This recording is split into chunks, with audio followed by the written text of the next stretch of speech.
किसी शहर के रेलवे स्टेशन पर एक भिखारी रहता था। वो वहां आने जाने वाली रेलगाड़ियों में बैठे यात्रियों से भीख मांगकर अपना पेट भरता था। एक दिन जब वह भीख मांग रहा था तो सूट बूट पहने एक लंबा सा व्यक्ति उसे दिखा। उसने सोचा कि यह व्यक्ति बहुत अमीर लगता है, इससे भीख मांगने पर यह मुझे जरूर अच्छे पैसे देगा। वह उस लंबे व्यक्ति से भीख मांगने लगा। भिखारी को देखकर उस लंबे व्यक्ति ने कहा, तुम हमेशा मांगते ही रहते हो, क्या कभी किसी को कुछ देते भी हो? भिखारी बोला, साहब मैं तो भिखारी हूं, हमेशा लोगों से मांगता ही रहता हूं, मेरी इतनी औकात कहां कि किसी को कुछ दे सकूं। लंबा व्यक्ति बोला, जब किसी को कुछ दे नहीं सकते तो तुम्हें मांगने का भी कोई हक नहीं है। मैं एक व्यापारी हूं और लेन देन में ही विश्वास करता हूं। अगर तुम्हारे पास मुझे कुछ देने को हो तभी मैं तुम्हें बदले में कुछ दे सकता हूं। इतना कहने के बाद वह लंबा आदमी ट्रेन में बैठकर चला गया। इधर भिखारी उसकी कही गई बात के बारे में सोचने लगा। उस लंबे व्यक्ति के द्वारा कही गई बात उस भिखारी के दिल में उतर गई। वह सोचने लगा कि शायद मुझे भीख में अधिक पैसा इसीलिए नहीं मिलता क्योंकि मैं उसके बदले में किसी को कुछ दे नहीं पाता हूं। लेकिन मैं तो भिखारी हूं, किसी को कुछ देने लायक भी नहीं हूं। लेकिन कब तक मैं लोगों को बिना कुछ दिए केवल मांगता ही रहूंगा? बहुत सोचने के बाद उस भिखारी ने निर्णय किया कि जो भी व्यक्ति उसे भीख देगा उसके बदले में वह भी उस व्यक्ति को कुछ जरूर देगा। लेकिन अब उसके दिमाग में यह प्रश्न चल रहा था कि वह खुद भिखारी है तो भीख के बदले में वह दूसरों को क्या दे सकता है। इस बात को सोचते हुए 2 दिन हो गए, लेकिन उसे अपने प्रश्न का कोई उत्तर नहीं मिला था।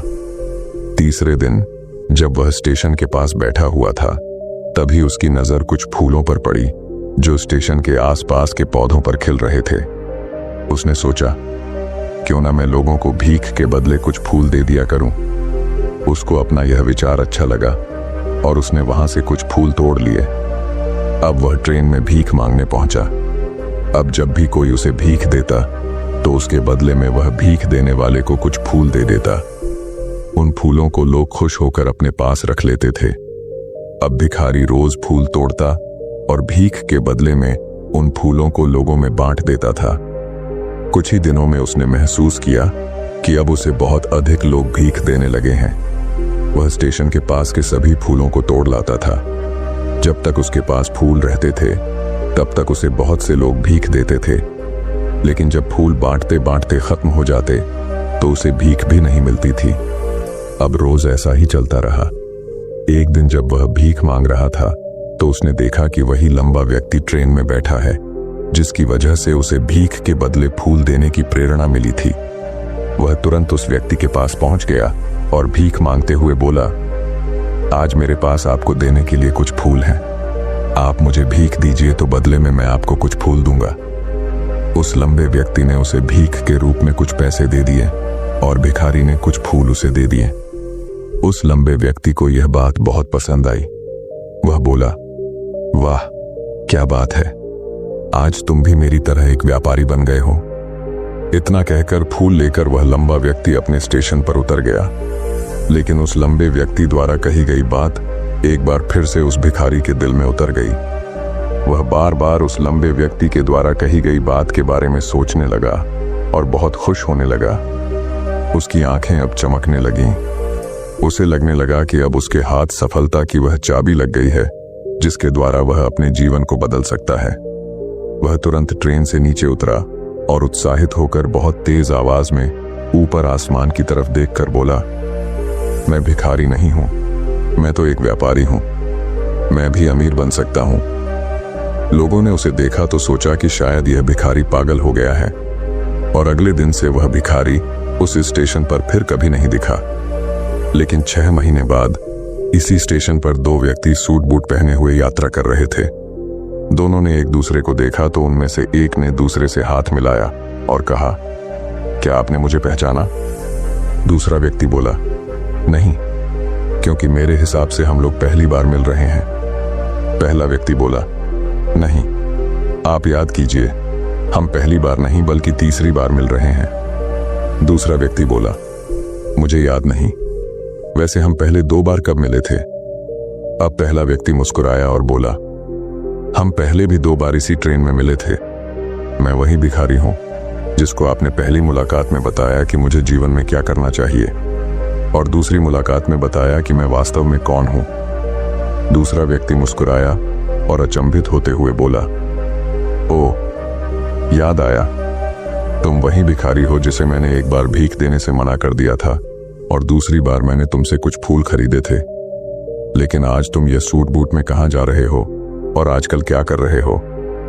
तब पहला व्यक्ति बोला, हाँ, मैं वही भिखारी हूं, लेकिन आज मैं फूलों का एक बहुत बड़ा व्यापारी हूं और इसी व्यापार के काम से ही दूसरे शहर जा रहा हूं। कुछ देर रुकने के बाद वह फिर बोला, आपने मुझे पहली मुलाकात में प्रकृति का वह नियम बताया था जिसके अनुसार हमें तभी कुछ मिलता है जब हम कुछ देते हैं।